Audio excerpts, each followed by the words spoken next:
ഇനി കേരളത്തിന്റെ ശ്രദ്ധ മൊത്തം നിലമ്പൂരേക്കായിരിക്കും. മാസങ്ങൾക്ക് മുമ്പ് PV അൻവർ രാജിവെച്ചൊഴിഞ്ഞപ്പോൾ നിലമ്പൂർ ആയിരുന്നു കേരളത്തിന്റെ രാഷ്ട്രീയ സാമൂഹിക ശ്രദ്ധാകേന്ദ്രം.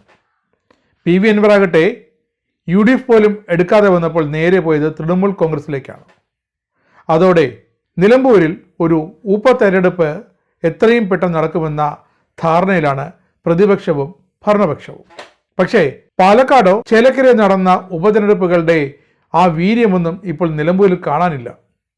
പാലക്കാടും ചേലക്കരയും നേരത്തെ തന്നെ ഒരു ഉപതെരഞ്ഞെടുപ്പിൻ്റെ പ്രതീതിയും മത്സരാന്തരീക്ഷവും ഒക്കെ ഉണ്ടാക്കിയെടുത്തതാണ് കേരളത്തിലെ പ്രതിപക്ഷ ഭരണപക്ഷങ്ങൾ ചേർന്നിട്ട്. പക്ഷേ ഇവിടെ നിലമ്പൂർ വെറും ഒരു അനാഥമായ മണ്ഡലത്തമ്പിൽ കിടക്കുകയാണ്. കാരണം എന്താണ്? CPMന്റെ ബാലികേറ മലയാണ് നിലമ്പൂർ. അതുകൊണ്ട് തന്നെയാണ് PV അൻവറിനെ പോലെയുള്ള പണ്ട് TK ഹംസയെ പോലൊരു ഇടത് സ്വതന്ത്രനെ അവിടെ നിർത്തി മത്സരിപ്പിച്ച് വിജയിപ്പിച്ചെടുക്കുന്നത്.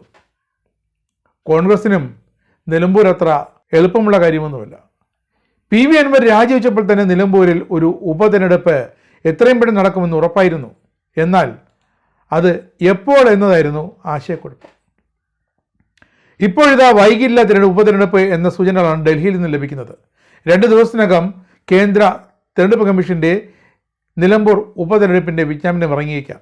2026 സംസ്ഥാനത്തെ മൊത്തം നിയമസഭാ മണ്ഡലങ്ങളിലും തെരഞ്ഞെടുപ്പ് നടക്കുകയാണ്. ഒരു വർഷമേ ഉള്ളെങ്കിലും 2025 അവസാനത്തിൽ നടക്കാനിരിക്കുന്ന തദ്ദേശ സ്വയംഭരണ തെരഞ്ഞെടുപ്പും തൊട്ട് പിന്നാലെ നടക്കുന്ന ഏപ്രിൽ മെയ് മാസം നടക്കുന്ന സംസ്ഥാന നിയമസഭയിലെ തെരഞ്ഞെടുപ്പിനുമൊക്കെ ഒരു തുടക്കം കുറിക്കലാകും നിലമ്പൂരിലെ ഇപ്പോഴത്തെ ഉപതെരഞ്ഞെടുപ്പെന്ന് വളരെ വ്യക്തം.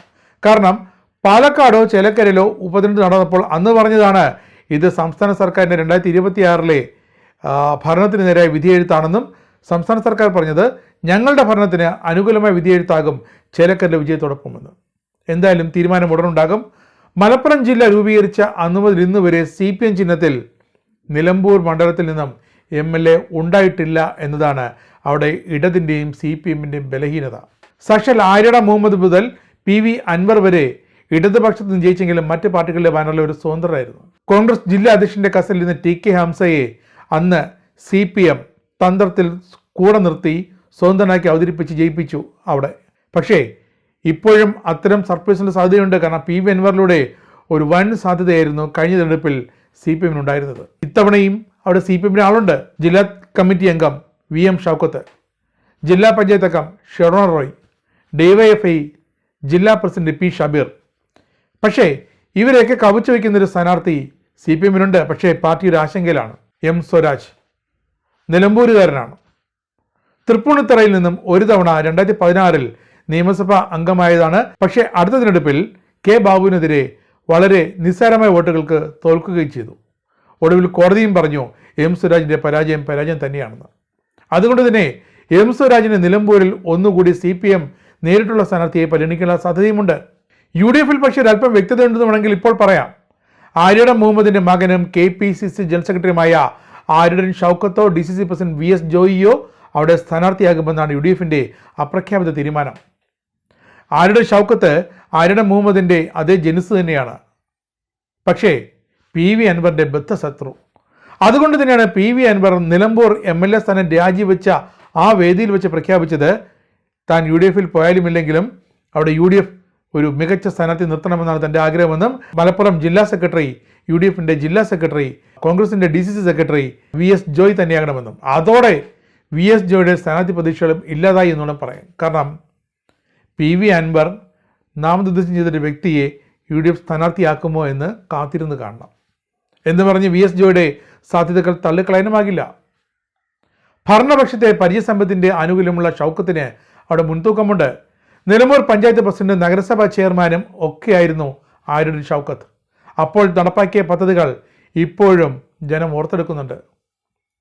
നഗരസഭ അധ്യക്ഷനായിരിക്കെ തൻ്റെ നഗരസഭയിലെ എല്ലാ വിദ്യാർത്ഥികൾക്കും എല്ലാ മുതിർന്ന പൗരന്മാർക്കും 4ാം ക്ലാസ് വിദ്യാഭ്യാസം ഉറപ്പാക്കിയ ഷൗക്കത്തിൻ്റെ പദ്ധതിക്ക് കേന്ദ്ര സർക്കാരാണ് അംഗീകാരം നൽകിയത്. അതൊക്കെ അവിടെ നിൽക്കട്ടെ. മലപ്പുറം DCC പ്രസിഡന്റ് നിലയ്ക്ക് പ്രവർത്തന മികവുള്ള VS ജോയ്ക്ക് പ്രായം ഒരേ സമയം ആനുകൂല്യവും ചിലപ്പോൾ തിരിച്ചടിയുമാകാം. മുതിർന്ന നേതാവാണ്, പരിചയസമ്പത്തുണ്ട്. പക്ഷേ ഷൗക്കത്തിന് അവസരം നൽകേണ്ട ധാരണ നിർത്തുന്നുണ്ട്. നിലമ്പൂരിൽ UDFിനെ 2 വട്ടം വീഴ്ത്തിയ അൻവറിനാണ് ഇത്തവണത്തെ UDF ജയിക്കണമെന്നത് ഏറെ അത്യാവശ്യം.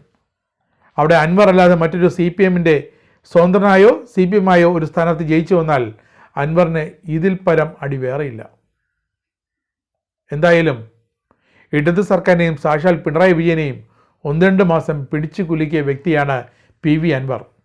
CPMൻ്റെ പിണറായി വിജയൻ്റെ ഏറ്റവും അടുത്ത നിയമസഭാ സാമാജികനായിരുന്നു PV അൻവർ. പക്ഷേ അൻവറിൻ്റെ ചില ദുശാഠ്യങ്ങൾ, ചില ആവശ്യങ്ങൾക്ക് മുന്നിൽ മുഖ്യമന്ത്രി ഓഫീസും സംസ്ഥാന പോലീസിലെ ഉന്നതന്മാരും കൈമലർത്തിയപ്പോൾ അൻവർ അന്നു തൊട്ട് അവരുടെ ശത്രുവായി.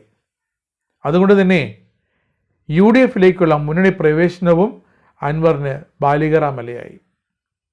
എന്തായാലും ഇപ്പോൾ തൃണമൂൽ കോൺഗ്രസ് ഇരുന്നു കൊണ്ട് തൻ്റെ രാഷ്ട്രീയ പ്രസക്തി ഒന്നുകൂടി ഉറപ്പിക്കാൻ സാധിക്കുമോ എന്ന പരീക്ഷണ ഗവേഷണങ്ങളാണ് PV അൻവർ.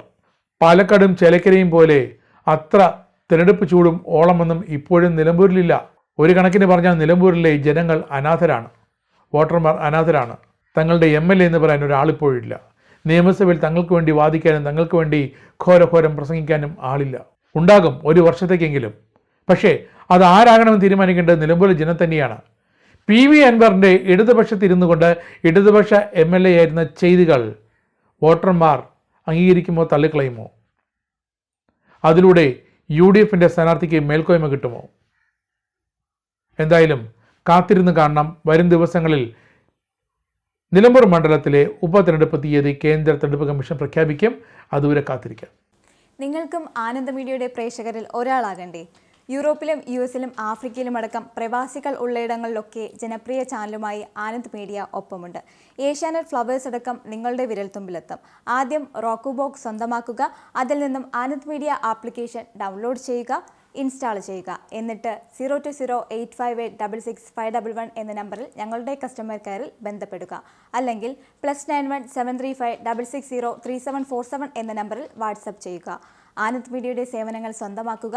മറ്റു ചാനലുകൾക്കൊപ്പം ആനന്ദ് TVയും എൻജോയ് ചെയ്യുക.